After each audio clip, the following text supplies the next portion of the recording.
नमोऽस्तु सूर्याय सहस्ररश्मये सहस्रशाखान्वितसम्भवात्मने सहस्रयोगोद्भवभावभागिने सहस्रसङ्ख्यायुगधारिणे नमः।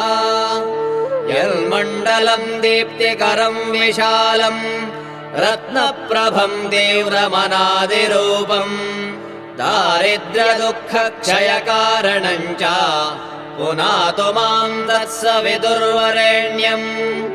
यन्मण्डलम् देवगणैः सुपूजितम् विप्रैः स्तुतम् भावनमुक्तिकोविदम् तम् देवदेवम् प्रणमामि सूर्यम् पुनातु माम् तत्सवितुर्वरेण्यम्। यन्मण्डलम् ज्ञानघनम् त्वगम्यम् त्रैलोक्यपूज्यम् त्रिगुणात्मरूपम्